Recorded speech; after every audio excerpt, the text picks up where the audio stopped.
derecho a los frutos de la cosa desde que nace la obligación de entregarla. Sin embargo, no adquirirá derecho real sobre ella hasta que le haya sido entregada. Muy bien, abogada, muy bien. Litsi María Ochoa Sevilla. Litsi María Ochoa Sevilla. ¿Me puede leer el 1353, por favor? Sí, permítame, abogada. ¿Tiene el código a mano? Sí, permítame.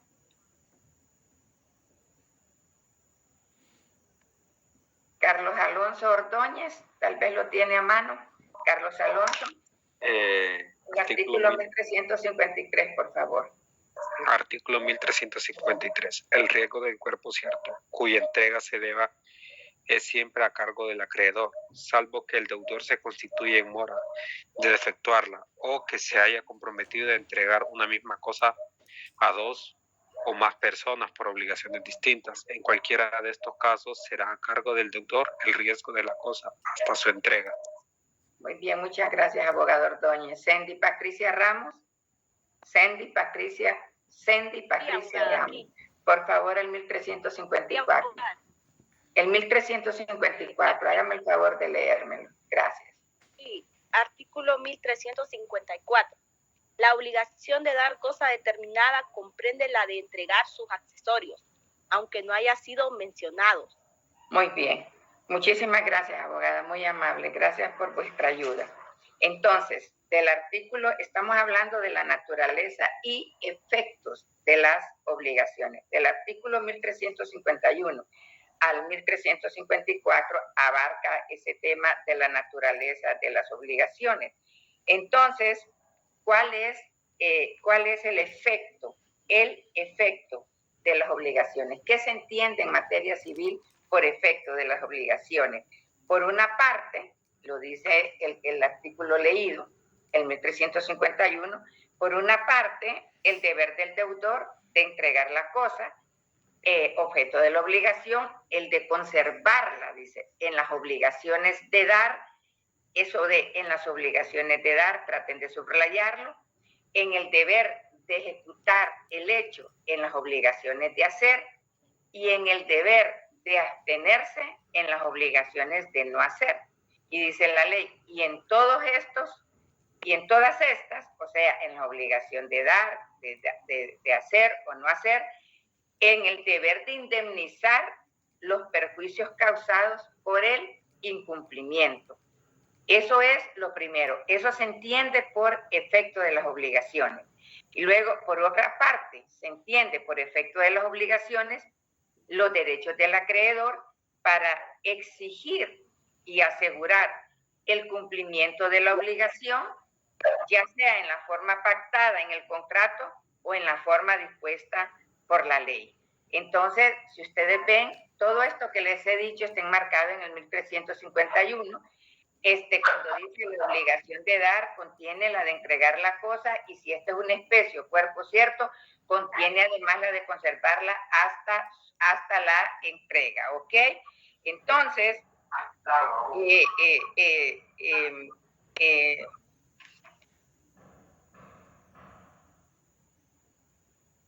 permítanme. Entonces, estos son los efectos de las obligaciones. Entonces, ¿de qué está hablando este artículo? Está hablando de obligaciones de especie o cuerpo cierto. Ya sabemos cuáles son las obligaciones de especie o cuerpo cierto. ¿Ya les dicté ese concepto? ¿Ya se lo di? Pregunto, por favor. No, abogada. Ok, entonces, ¿qué son obligaciones de especie o cuerpo cierto? Aquellas son aquellas en que se debe determinadamente un individuo, son aquellas en que se debe determinadamente un individuo de una clase o género determinado, Entonces, ¿qué significa eso? Que obligaciones de especie o cuerpo cierto son aquellas en que se debe determinadamente un individuo de una clase o género determinado. Aquí lo dice la ley, la obligación de dar contiene la de entregar la cosa. Y si esta es una especie o cuerpo cierto, entonces, ¿qué significa eso? que el deudor no puede entregar una cosa distinta a lo que específicamente se determinó en el contrato.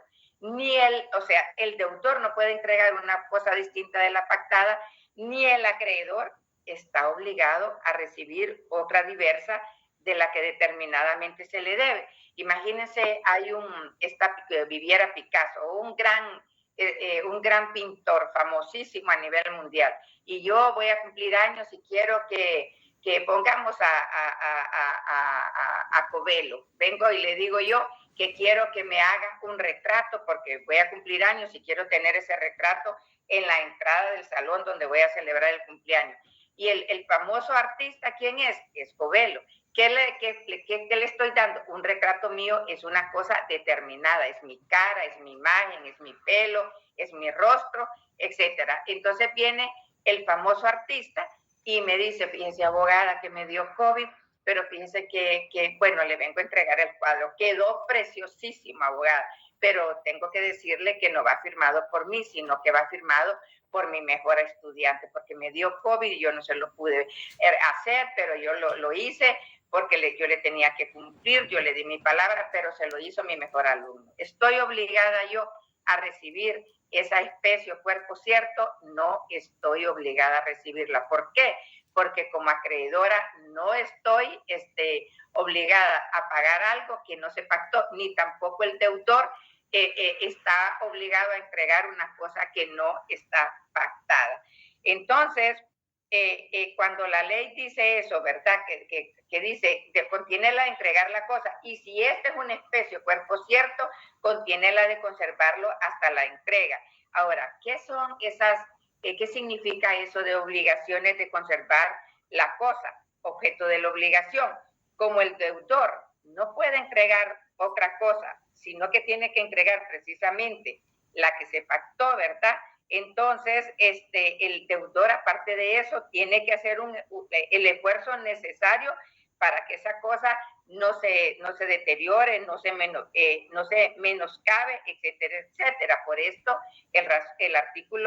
por esta razón, el artículo 1351 dice la obligación de dar contiene la de entregar la cosa y si es una especie o cuerpo cierto, contiene además la de conservarlo hasta la entrega. Entonces nos vamos a hacer la pregunta, pero ahora bien, si la cosa se deteriora por culpa del deudor, ¿qué pasa? El deudor tiene que pagar al acreedor el valor de esa cosa si resultare inservible y tiene que pagar también sus intereses, siempre que el acreedor no se haya negado a recibirlo. Vuelvo a repetir, siempre que el acreedor no se haya negado a recibirlo. ¿Qué quiere decir esto? Lo que quiere decir el artículo 1351 cuando dice so pena de pagar los perjuicios al acreedor que no se haya constituido en mora de recibir. La mora va a ser un tema amplio que vamos a ver, pero para efectos de explicación, cuando una persona incurre en mora, hay mora del acreedor y hay mora del deudor.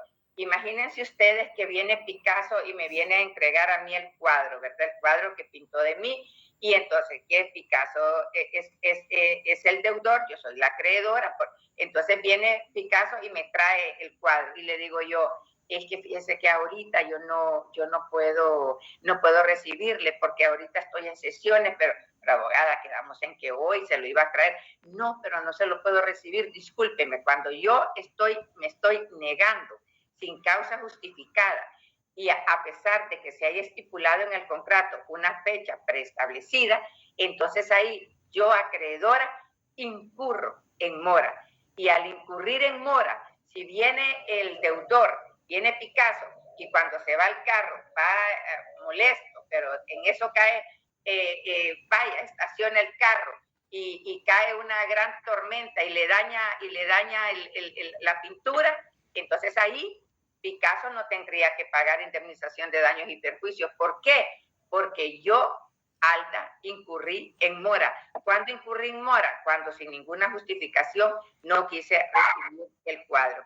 Eso es lo que dice el artículo 1351 cuando reza, so pena de pagar los perjuicios al acreedor que no se haya constituido en mora de recibir, a contrario censo.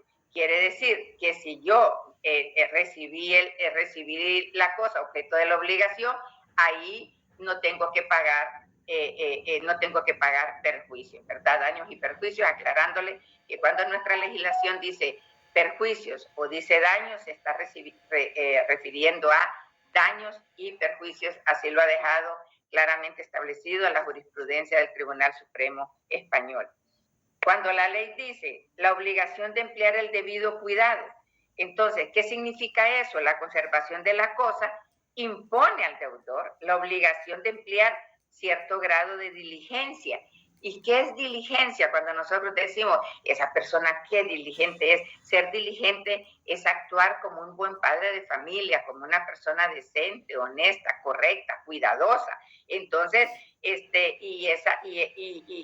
es lo que la ley le pide en el artículo 1351 a la obligación de dar, a la obligación de hacer y a la obligación de no hacer, ¿verdad? No sé si tienen alguna pregunta al respecto. Abogada.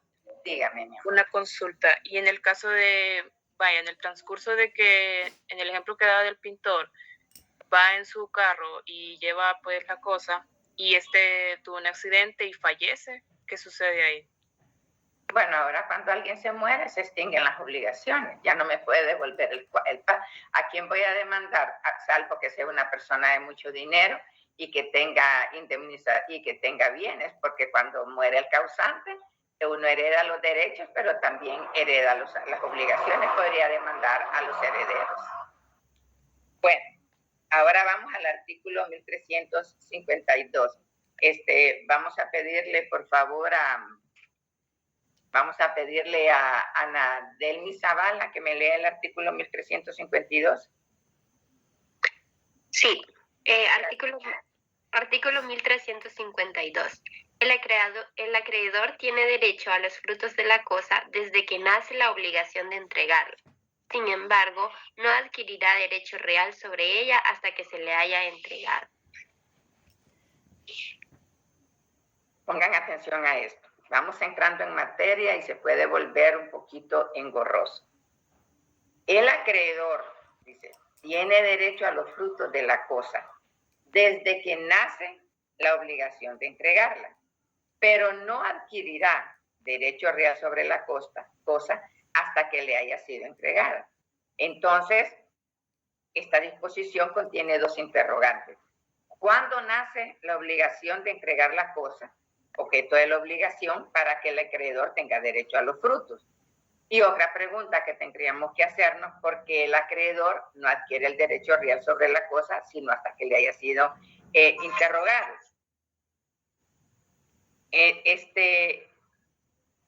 El artículo 1352, ¿por qué se explica por qué se explica esta disposición? Realmente esta disposición se hizo para proteger a los terceros. Puede ser que el deudor, ¿verdad?, se obligue a transmitir una cosa que en el momento no puede entregar, o que el deudor se haya fijado plazo para la entrega. Te vendo esta propiedad, pero todavía no me han dado la posesión efectiva de la misma, o la tengo hipotecada, pero ya dentro de 6 meses te la voy a entregar. O sea, el deudor se obliga a transmitir una cosa que en el momento no puede entregar, o se haya fijado un plazo para la entrega, o el deudor se haya comprometido a entregar a otros u otros. Entonces, para evitar dudas y litigios, que fue lo que hicieron nuestros legisladores, nuestro código exige que la cosa se le entregue al acreedor. Esto es, que la cosa objeto de la obligación exista en poder del acreedor para poderlo conceptuar como dueño, ¿ok? Entonces, pongan atención a esto. El derecho a que se refiere este artículo 1352 es el derecho real de dominio o de propiedad. Miren, no debemos de olvidar que el contrato como título de dominio es distinto a la tradición de dominio. Si vengo yo y hago una compraventa, esa compraventa es un título, ese es el título de dominio, ese contrato. ¿Para qué me sirve ese contrato? Para poder exigir el cumplimiento de la obligación, pero yo no soy dueño de esa cosa hasta que me hacen la tradición. O sea, la tradición, ¿qué es? Eso lo vieron en bienes, es un modo de adquirir el dominio de las cosas. ¿Y en qué consiste la tradición? Consiste en la entrega que el dueño hace de ellas a otro. ¿Y dónde está eso? ¿Qué les estoy diciendo? Está establecido en el artículo 697 del Código Civil. Entonces, no basta el título para ser dueño de las cosas. Es necesario la tradición. Entonces, ¿qué es el contrato? El contrato es un acto o instrumento generador de la obligación de entregar. Por ejemplo, miren, en nuestra legislación, la compraventa entre nosotros es un contrato por el cual uno de los contratantes se obliga a entregar una cosa determinada y el otro a pagar por ella un precio cierto. Este contrato es perfecto. ¿Desde cuándo? Desde el mismo momento en que se convino en la cosa y en el precio. Pero este contrato no es suficiente por sí mismo para que el comprador se haga dueño de la cosa. Solo es suficiente para exigir la entrega de esa cosa objeto de la obligación. Entonces, el artículo 713 del Código Civil nos aclara esto de que no es lo mismo tradición y título. Miren, la tradición de dominio de los bienes raíces y los derechos reales constituidos en ellos, ¿por medio de qué se efectúa? Se efectúa por medio de instrumento público.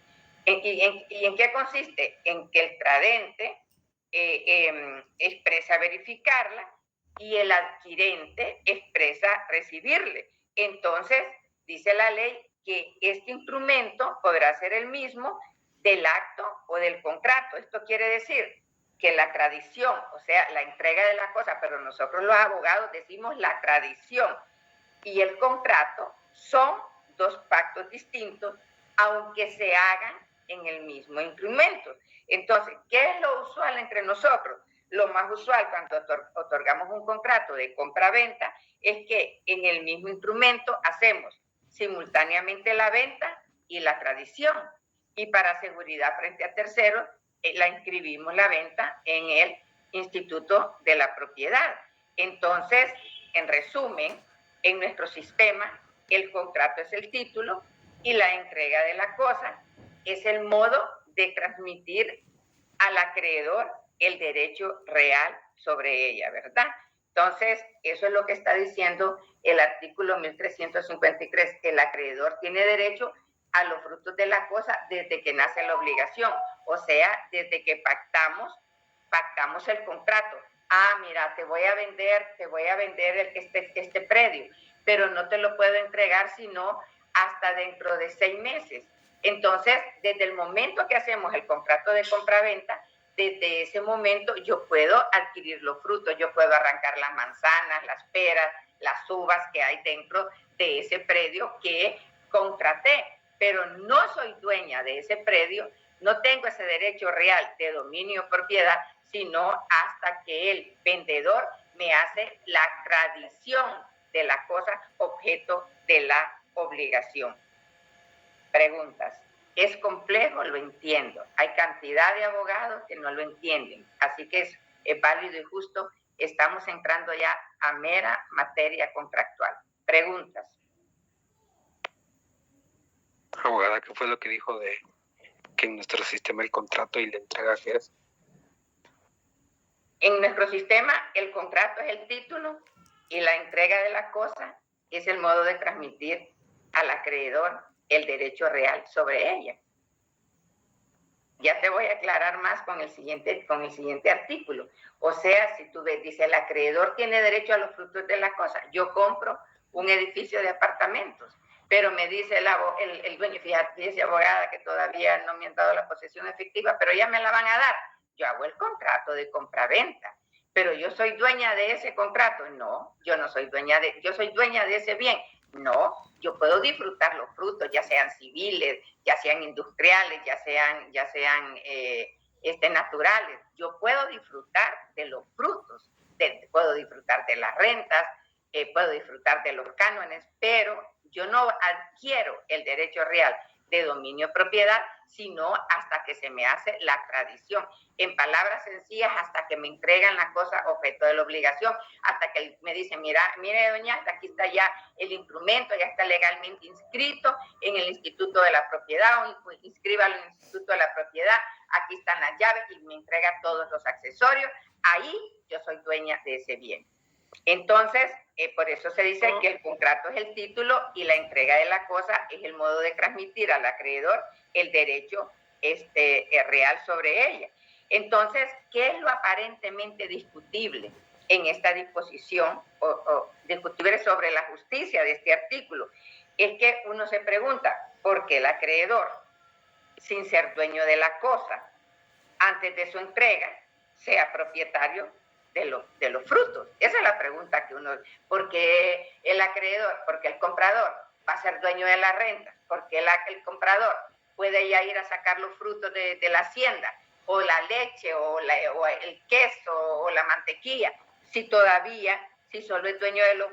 porque él sin ser dueño de la cosa antes de su entrega, es propietario de los frutos. Entonces, lo justo de esta disposición parece ser que si el propietario tiene derecho a que se le entregue la cosa en el estado en que se pactó, y si ella produce frutos, es natural que le pertenezcan como derecho accesorio al derecho principal de reclamar la cosa en el estado que se convino.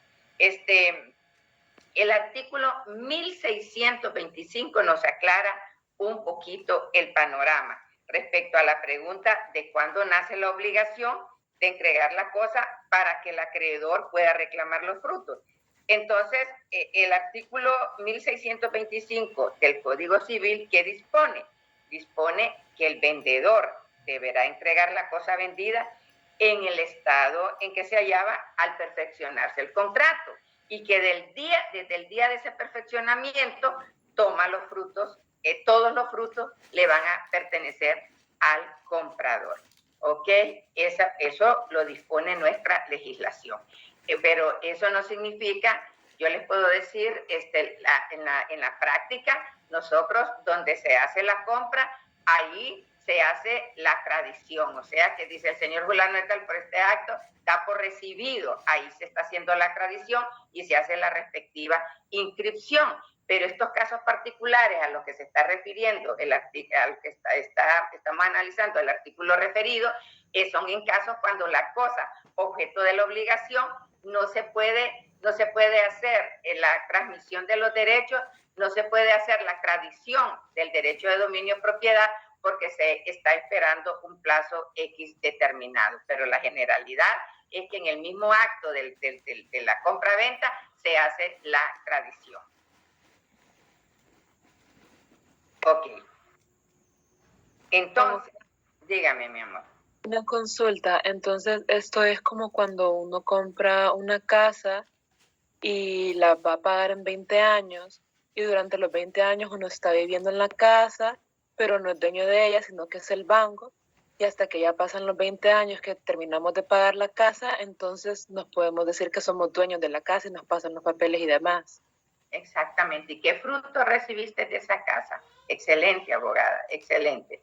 ¿Qué fruto recibiste?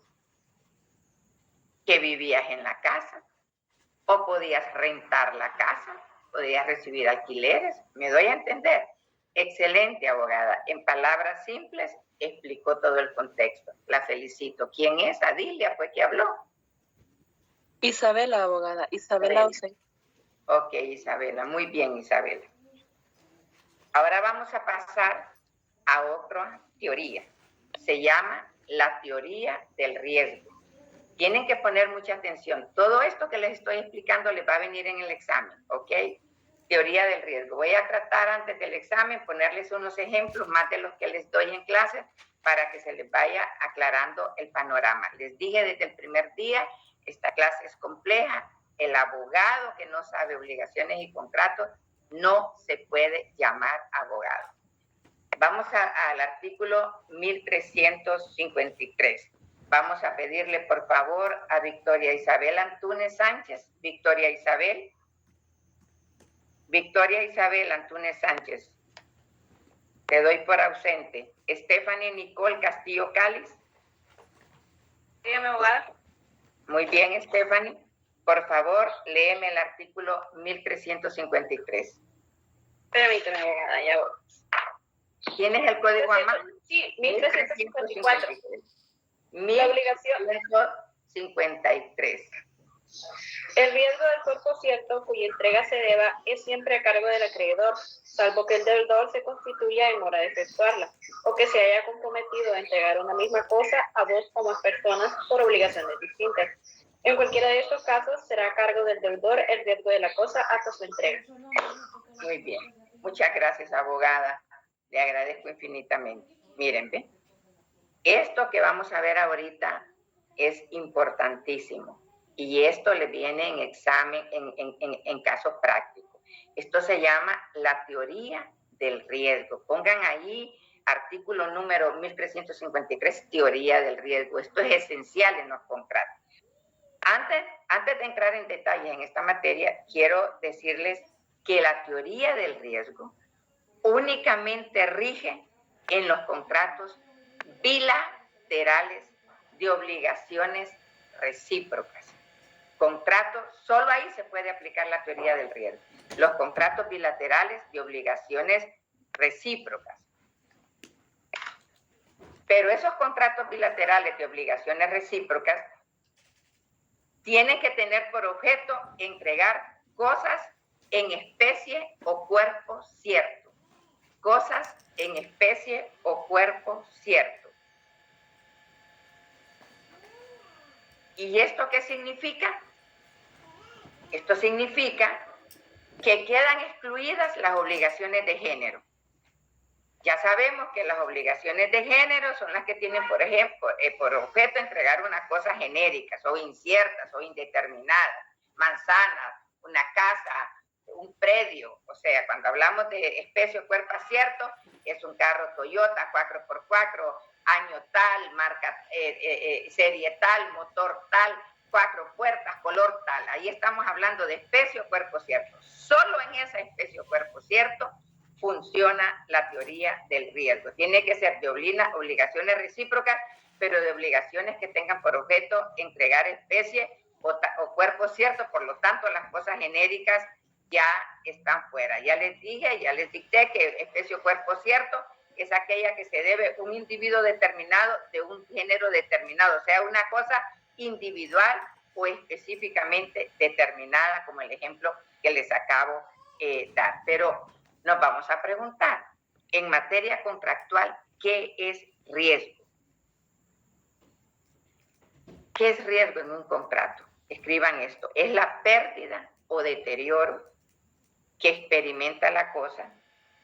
Es la pérdida o deterioro que experimenta la cosa que se debe, coma. La pérdida o deterioro que experimenta la cosa que se debe, coma. A consecuencia de un caso fortuito. A consecuencia de un caso fortuito. Del que resulta la extinción total o parcial del derecho. Del que resulta la extinción total o parcial del derecho que sobre esa cosa se tiene coma, y por cuya extinción uno de los contratantes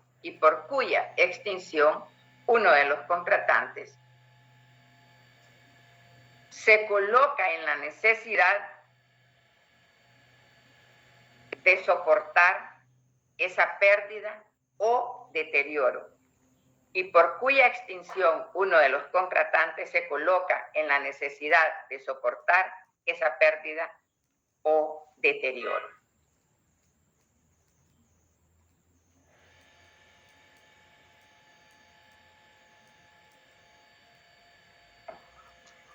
De esta definición que acabamos de dar de qué es riesgo en un contrato, que dice es la pérdida o deterioro que experimenta la cosa que se debe a consecuencia de un caso fortuito y que resulta la extinción total o parcial del derecho que sobre esa cosa se tiene y por cuya extinción uno de los contratantes se coloca en la necesidad de soportar esa pérdida o deterioro. ¿Qué se desprende de esta definición? Se desprende que para que tenga cabida, o sea, para que se dé la cuestión del riesgo, es preciso que concurran las siguientes circunstancias. Número uno, que el contrato sea bilateral. Que el contrato sea bilateral de obligaciones recíprocas. Ya lo dice el concepto. Que la cosa objeto de ese contrato sea especie o cuerpo cierto. Y lo último es que esa cosa objeto del contrato se pierda se deteriore fortuitamente, pero ¿en qué tiempo? En el tiempo que medie entre la celebración del contrato y su entrega, y la entrega de la cosa objeto de la obligación. Vuelvo a repetir, que la cosa se pierda o se deteriore fortuitamente en el tiempo que medie entre la celebración del contrato y su entrega. Miren, los ejemplos más claros, eso lo pueden encontrar en el libro de contratos, en su Código Civil, los ejemplos más claros de contratos sinalagmáticos, de obligaciones recíprocas, está la compraventa, la permuta.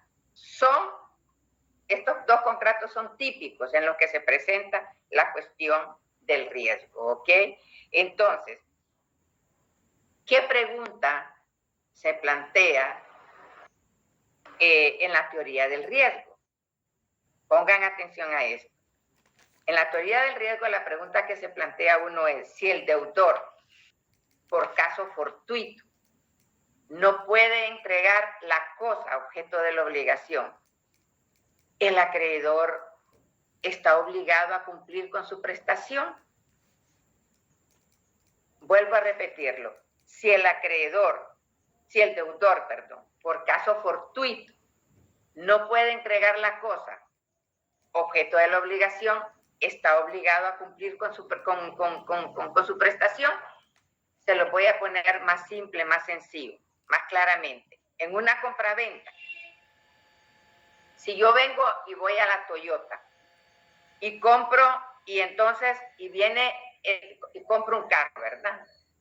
Pero el vendedor, por caso fortuito, no puede entregar la cosa, no puede entregarme el carro, estoy yo como compradora, obligada a pagar el precio del carro. O sea, estoy obligada a pagar el carro, no obstante de que no recibí la cosa que se me debe. O sea, no obstante de que no recibí el auto, el carro.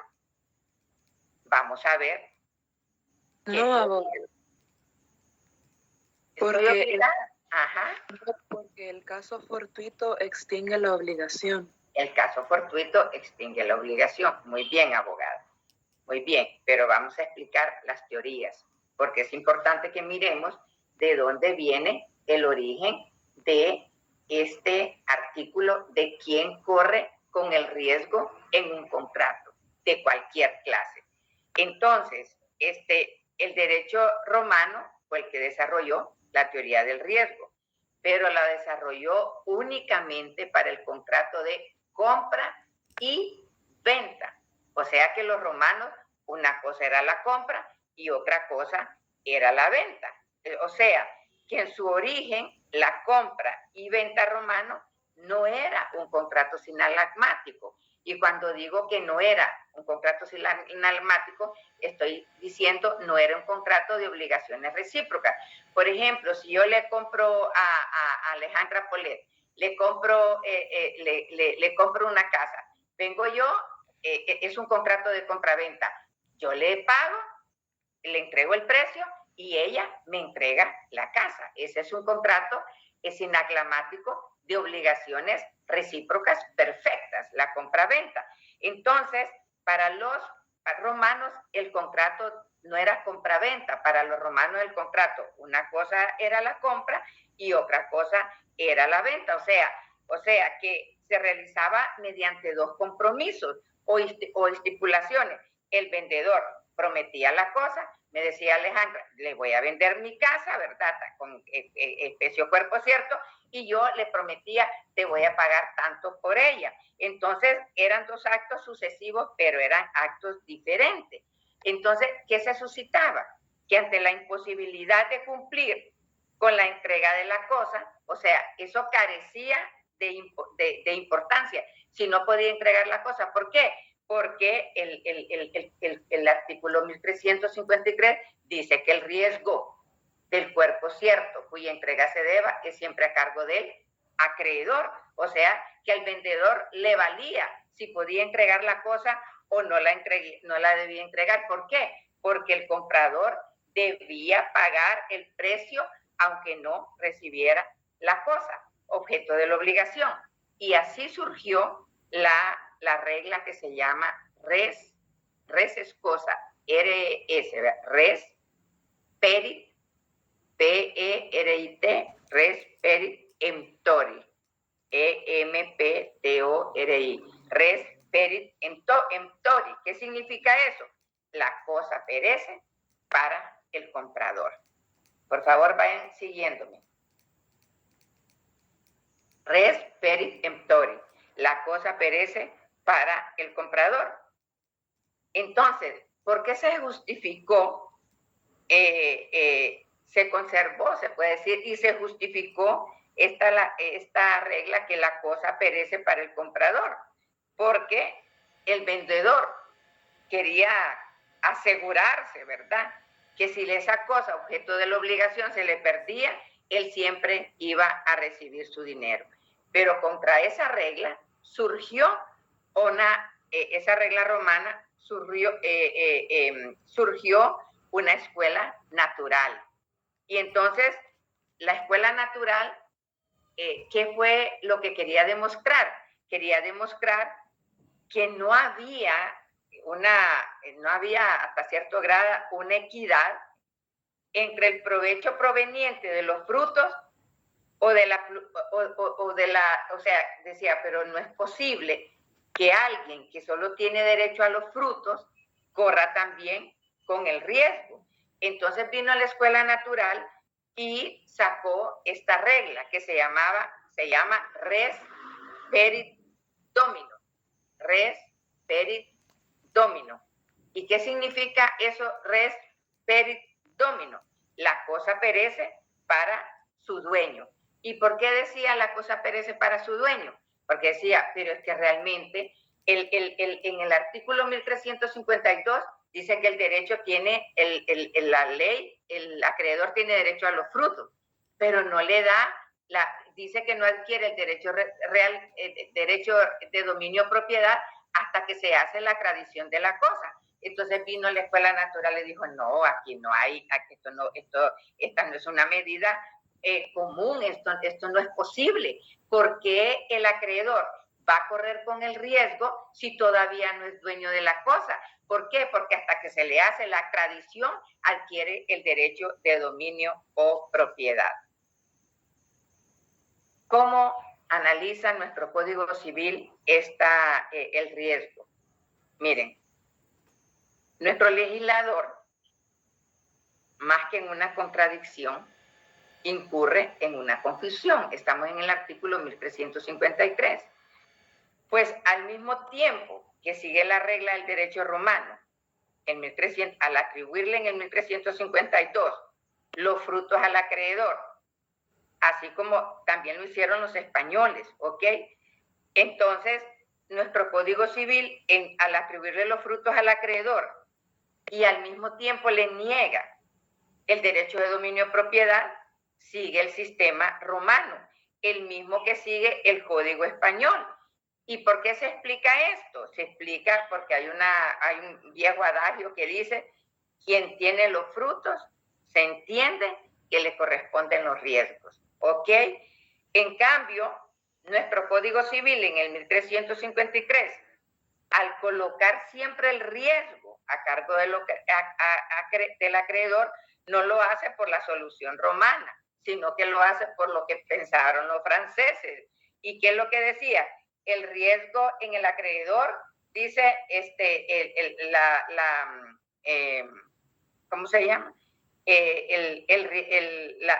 Los romanos decían que el riesgo era para el acreedor. El riesgo es a cargo del acreedor, pero no lo hace siguiendo la tradición romana, sino la francesa y la española.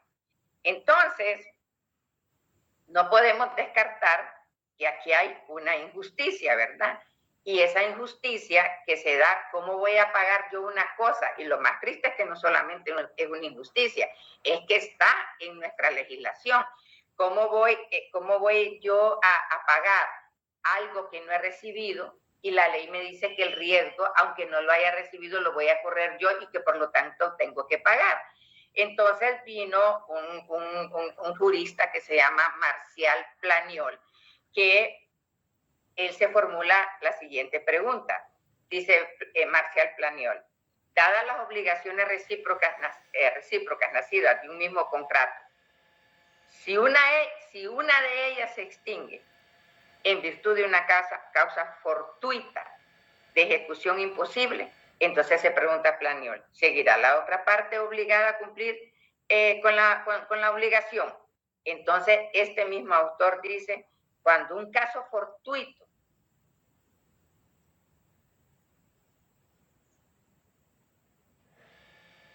extingue. Y eso es, abogados, lo que nosotros, los buenos abogados, invocamos cuando hay, por ejemplo, un huracán, cuando hay, por ejemplo, un Ita, Eta, esas tormentas que se llevaron.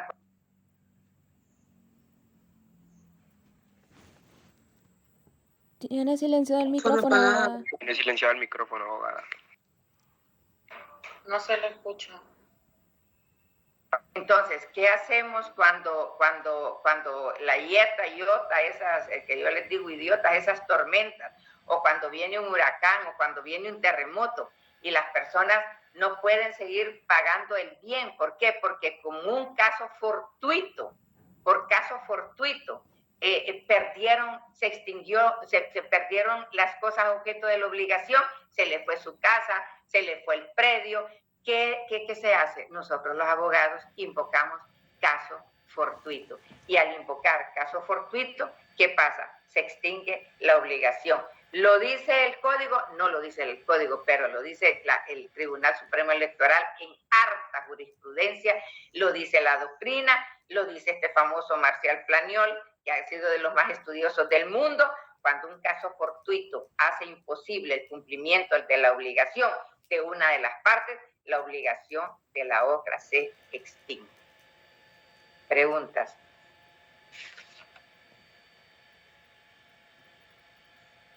¿Dudas? Muy bien. Dígame, abogado. Es decir, que por ejemplo, si yo mando a traer un carro a Estados Unidos y me piden el 50% del depósito, yo deposito el 50%, pero cuando el carro viene en el barco se hunde. Significa que yo ese 50% lo perdí, ¿va? Perdiste el 50%, porque ahí no hay culpa del deudor, sino que va a caso fortuito. ¿Y qué va a hacer el que con quien hiciste el negocio? Cuando le cobres, va a invocar ante los tribunales el caso fortuito, y entonces la obligación se extingue. Así de sencillo. Eso es lo que invocamos los abogados: caso fortuito, se extingue la obligación. Y solo para terminar este artículo, diremos que por excepción, miren, toda regla general tiene una excepción. Toda excepción, que por excepción, el riesgo del cuerpo cierto corre a cargo del deudor en 2 casos. Lo dice el mismo artículo 1353. Por excepción, el riesgo del cuerpo cierto correrá a cargo del deudor, no del acreedor, del deudor en 2 casos. Cuando se constituya en mora de efectuar la entrega, ¿qué significa eso? Cuando culpablemente retarda la entrega de la cosa. Bueno, el abogado le iba a venir su carro, le dijeron, te va a venir el carro el 30 de enero, el 2 de enero, y se pacta en el contrato el 2 de enero, pero resulta que la empresa no entregó el carro ni el 2, ni el 3, ni el 4, ni el 5, ni el 6, hasta el 30 de enero, pero en eso que venía en el mar, el barco se da vuelta y chucumplum, se va con todo y carro. Entonces dicen, no, pero eso es caso fortuito. Sí, es caso fortuito, pero no protege al deudor. ¿Por qué? Porque el deudor estaba en mora. ¿Y qué es la mora? La mora es falta de cumplimiento. Desde la perspectiva civil y jurídica, no. La mora no es falta de cumplimiento, porque la mora puede darte la oportunidad de cumplir, aunque sea tardíamente. Cuando hablamos de mora, hablamos de cumplimiento, pero cumplimiento tardío. Pero en este caso del carro, el carro se fue con todo y barco, y viene el abogado y le dice, no, a mí devuélvame el dinero que le di porque no recibí nada. Entonces se te puede ir con el artículo 1353, pero y se van a ir con el caso fortuito. Y entonces tú sacas tu contratito y le dices, no, discúlpeme, ahí no vale, esa es una excepción a la regla general. Usted me tiene que devolver no solamente el dinero, me tiene que devolver los intereses que he pagado por ese préstamo que saqué para darle el 50, el 70% de eso, pero aparte de eso, usted me tiene que pagar también la renta del carro que tuve que ir a alquilar. El que me traía era un Volvo, un Audi, pues tuve que ir a alquilar un Audi porque usted no me cumplió en el tiempo pactado y yo tengo 1 mes, 2 meses, 3 meses de andar en carro alquilado y debo tanto. Y aparte de eso, le voy a decir, el no andar con carro y no saber si ese carro que tiene esa empresa pertenece al crimen organizado y estoy corriendo en riesgo, yo he tenido que caer en depresión, en tristeza, y he tenido que ir donde el médico, etcétera, etcétera, etcétera. En ese caso, el deudor tiene que cumplir. ¿Por qué? Por el daño causado. ¿Por qué? Porque el que causa daño a otro mediando dolo o culpa, la culpa es falta de diligencia, debe reparar el daño causado. Y en el segundo caso es cuando se ha obligado o se ha comprometido a entregar una misma cosa. Te vendió el carro a vos, pero se lo vendió a Ana, se lo vendió a Mercedes, se lo vendió a Beatriz. En ese caso, ahí no vale el caso fortuito. O sea, cuando hay mora, no hay caso fortuito y por ende no se extingue la obligación. Chicos, les voy a decir algo. Yo estoy no segura, yo estoy más que segura que estoy preparando y educando a los mejores futuros abogados de este país. Miren, van a llegar momentos en que les va a dar ganas de salir corriendo, pero traten en su mente de enamorarse. Esta clase es compleja. Les voy a decir, el último parcial, ¿saben quién lo dan? Lo dan ustedes. Es un cúmulo de conocimientos maravillosos que generalmente los docentes no los enseñan. ¿Saben por qué?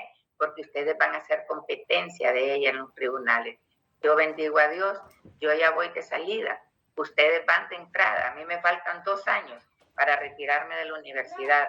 Y les digo algo, yo encuentro colegas que me dicen, abogada Cagua, deje de enseñarles tanto a los muchachos. Ahí después los encontramos como competencia nuestra. Yo les voy a decir, lo que más llena mi alma es prepararlos. Y se los puedo jurar, no por Dios, porque no juro por Dios, pero sí por mi madre muerta, que los estoy preparando para que sean los mejores. ¿Ok? Nos vemos mañana, si Dios quiere. Abogada, Gracias, buen día. abogada, Sí, mi amor.